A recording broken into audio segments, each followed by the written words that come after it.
पुत्र हनुमान जी का जब भी कोई त्योहार, कोई भी दिन आता है, सभी महिलाओं के मन में एक संशय जरूर आता है कि हनुमान जी की पूजा महिलाएं करें या नहीं। क्या आपके मन में भी ये सवाल आता है? तो ये वीडियो आपके लिए है। जय जिनेंद्र, आप देख रहे हैं आरज़ू एक ख्वाहिश चैनल, जिस पर निरंतर आपको अध्यात्म, हिंदू शास्त्रों में वर्णित ज्ञान, जीवन को सुखमय बनाने के अनेकों आसान उपाय, शुभ अशुभ योगों की जानकारी और भी अन्य महत्वपूर्ण जानकारियां आप पाते हैं। तो आज भी बहुत ही महत्वपूर्ण जानकारी लेकर आई हूँ आप सभी के लिए। तो चलिए शुरू करते हैं आज का वीडियो के एंड तक बने रहिएगा, क्योंकि ये वीडियो बहुत ही महत्वपूर्ण है। ये जानकारी बहुत ही महत्वपूर्ण है। ये ज्ञान अगर आपको समझ में आए तो इस वीडियो को अपनों के साथ भी जरूर शेयर करना, क्योंकि ये खासकर महिलाओं से रिलेटेड है और महिलाओं के लिए ये जानना बहुत ज़रूरी है कि कहीं वो कुछ गलत तो नहीं कर रही, क्या उन्हें करना चाहिए और क्या नहीं करना चाहिए। सारी जानकारी आपको यहाँ पर मिलने वाली है। तो चलिए वीडियो आज का शुरू करते हैं। देखिए, हनुमान जी ऐसे सर्वशक्तिमान और ऐसे एकमात्र देवता हैं जिनका ध्यान करने मात्र से डर, भय, रोग आदि एकदम फुर हो जाते हैं, एकदम से समाप्त हो जाते हैं। तो ऐसे सर्वशक्तिमान हनुमान जी के बारे में सभी जानते हैं कि हनुमान जी ब्रह्मचारी हैं, और इसी वजह से ही मन में संशय आता है कि महिलाओं को हनुमान जी का पूजन करना चाहिए या नहीं करना चाहिए, स्पर्श करना चाहिए या नहीं करना चाहिए, उन्हें चोला चढ़ाना चाहिए या नहीं चढ़ाना चाहिए। बहुत ही इस तरह के सवाल मन में आते हैं कि उन्हें दीपक करना चाहिए या नहीं करना चाहिए। तो सबसे पहले आपको ये बता दें कि हनुमान जी इस युग के जीवित देवता माने जाते हैं और सभी बाधाओं को हरने वाले हैं। जो इनका हमेशा नित्य ध्यान करता है वह हर तरह से संकट से मुक्त हो जाता है।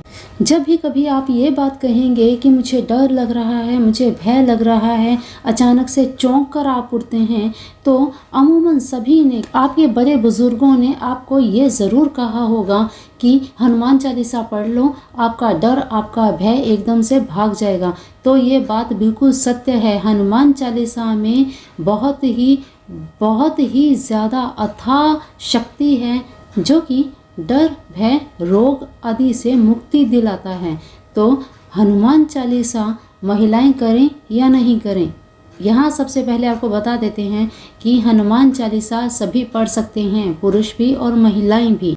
हनुमान चालीसा का पाठ करने से कभी भी दुर्घटनाएं नहीं होती। श्री राम के अनन्य भक्त श्री हनुमान जी अपने भक्तों और धर्म के मार्ग पर चलने वाले लोगों की हर जगह, हर कदम कदम पर सहायता करते हैं, मदद करते हैं, सदैव उनके साथ रहते हैं। हनुमान चालीसा में जितनी भी पंक्तियां हैं, जितनी भी चौपाइयां हैं, ये सभी मंत्र हैं। इन सभी चौपाइयों का समावेश ही हनुमान चालीसा का पाठ है, जिनके निरंतर जप करने से ये सिद्ध हो जाते हैं और आप पर हनुमान जी प्रसन्न होकर अपनी सारी कृपा आप पर बरसा देते हैं। ऐसा माना जाता है कि श्री राम भक्त हनुमान जी का पूजन करने से लगभग सभी देवी देवताओं का पूजन हो जाता है। हनुमान जी की पूजा अपने मनोरथों को पूर्ण करने का सबसे आसान और प्रभावशाली माध्यम है। जैसा कि आपको वीडियो के स्टार्टिंग में ही बताया, हनुमान जी ब्रह्मचारी हैं, महायोगी हैं, इसीलिए सबसे ज़रूरी है कि उनकी किस तरह से पूजा करनी चाहिए, किस तरह से उनके जाप करने चाहिए। वस्त्रों से लेकर अपने मन के, मस्तिष्क के विचारों तक पवित्रता और ब्रह्मचर्य का पालन, इंद्रियों को संयम रखना बहुत ही ज़रूरी होता है। हनुमान जी का जब भी पूजन किया जाता है, इन 3 बातों का ज़रूर ध्यान रखना चाहिए। ब्रह्मचर्य का, शुद्ध विचारों का, शुद्ध वस्त्रों का, ये 3 चीज़ें हनुमान जी के पूजन में सबसे ज़रूरी, अत्यंत ही आवश्यक हैं। अगर इनमें से एक भी चीज़ शुद्ध नहीं हुई तो आपकी पूजा खंडित हो जाएगी। आपकी पूजा का, आपके जाप का कोई भी तात्पर्य नहीं है, कोई भी आपको लाभ नहीं मिलेगा। और ये केवल पुरुषों के लिए नहीं, ये दोनों के लिए है। पुरुष भी और महिलाएं भी, दोनों के लिए ही ये 3 बातें बहुत ज़रूरी हैं। देखिए, बात हम कर रहे थे महिलाओं के बारे में। देवी देवताओं की पूजा का अधिकार महिलाओं और पुरुषों को दोनों को बराबर है, लेकिन महिलाओं और पुरुषों को हनुमान जी की पूजा करने का एक समान अधिकार क्यों नहीं है? तो देखिए, ज्यादातर आपने देखा होगा हनुमान जी की पूजा केवल पुरुष करते हैं और महिलाएं मंदिर तक भी जाने में परहेज करती हैं, क्योंकि महिलाओं के मन में एक ही विचार चल रहा होता है कि हनुमान जी जीवन भर ब्रह्मचारी रहे तो हमें मंदिर में नहीं जाना चाहिए। हनुमान जी सभी महिलाओं को माँ के समान मानते थे। उन्हें किसी भी स्त्री का अपने सामने झुकना बिल्कुल भी पसंद नहीं था, क्योंकि वे स्वयं स्त्री जाति को नमन करते थे। इसलिए हनुमान जी को कतई ये पसंद नहीं था कि कोई भी महिला, कोई भी स्त्री उनके सामने झुके, उन्हें नमन करे, उनके चरणों में अपना मस्तक झुकाए। इसलिए महिलाओं को कभी भी हनुमान जी के सामने नतमस्तक नहीं होना चाहिए। तो चलिए अब बात कर लेते हैं कि महिलाओं को क्या करना चाहिए।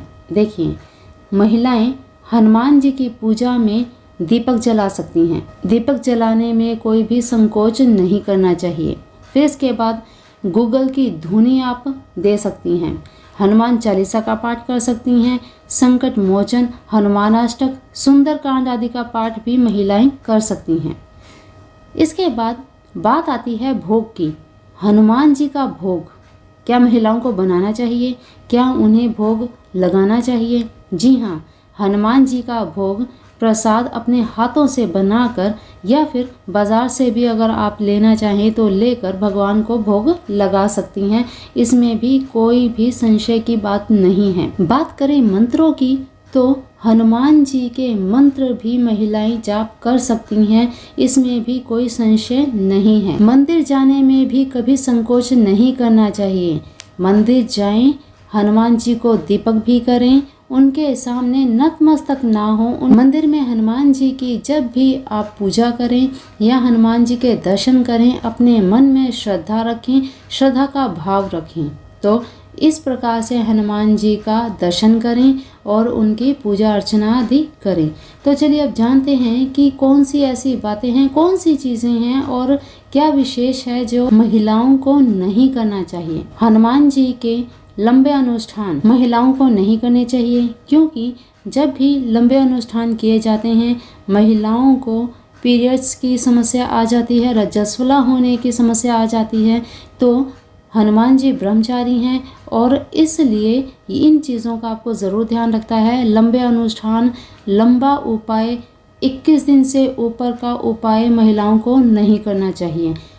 माला जाप आप करते हैं तो इन 4 दिनों को आप छोड़कर फिर से शुद्ध होकर आप उसे निरंतर रख सकते हैं, लेकिन इन दिनों में आपको हनुमान जी का ना तो मानसिक जाप करना है और हाथ में माला लेकर जाप तो करना ही नहीं है और ना ही किसी पुस्तक आदि को आपने हाथ लगाना है।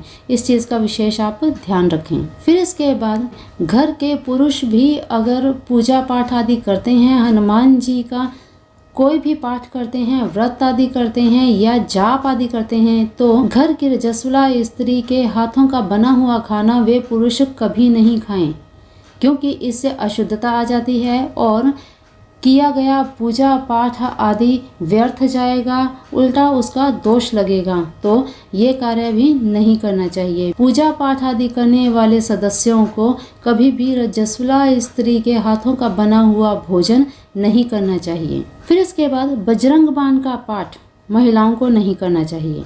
हनुमान जी को आसन आदि नहीं देना चाहिए। महिलाओं को कभी भी हनुमान जी के चरण स्पर्श नहीं करने चाहिए, इससे दोष लगता है, हनुमान जी अप्रसन्न होते हैं। फिर इसके बाद आचमन नहीं करना चाहिए। हनुमान जी को स्नान कभी नहीं करवाना चाहिए। फिर इसके बाद वस्त्र अर्थात कपड़ों का जोड़ा आदि हनुमान जी को समर्पित नहीं करना चाहिए। फिर इसके बाद चमेली के तेल में सिंदूर डालकर कभी भी हनुमान जी को चोला नहीं चढ़ाना चाहिए और इसी के साथ कभी भी हनुमान जी को तिलक भी नहीं लगाना चाहिए, किसी भी प्रकार का, चाहे वो सिंदूर का हो, रोली का हो या चंदन का हो।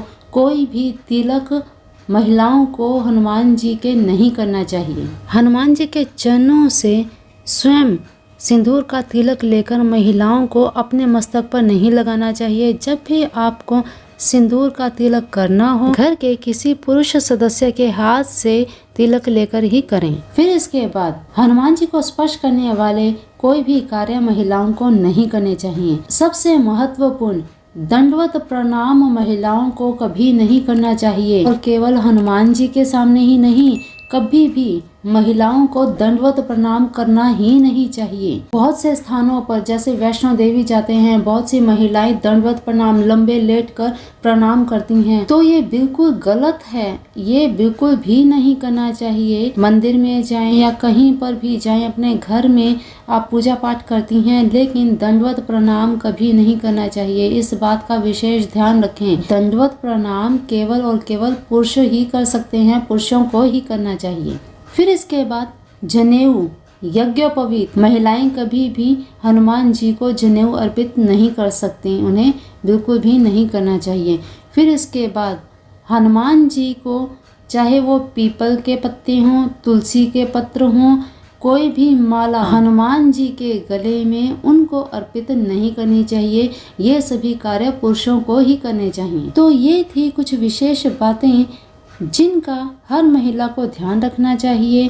आशा करती हूँ कि इन बातों का अब आप ध्यान रखेंगे और जो भी आपके मन में संशय हैं वो सभी संशय आपके दूर हो गए होंगे। तो अगर आपको ये जानकारी पसंद आती है और आपको विशेष लाभप्रद लगती है तो इसे ज़रूर आगे शेयर करें, ताकि जिनके भी मन में ये संशय हैं वो सभी के मन से निकल जाएं और बेझिझक होकर आप हनुमान जी का पूजन करें, उनकी कृपा प्राप्त करें, अपने जीवन से सभी संकटों से मुक्ति पाकर अपने जीवन को बड़े ही सुखमय और बड़े आनंदमय तरीके से जिएं।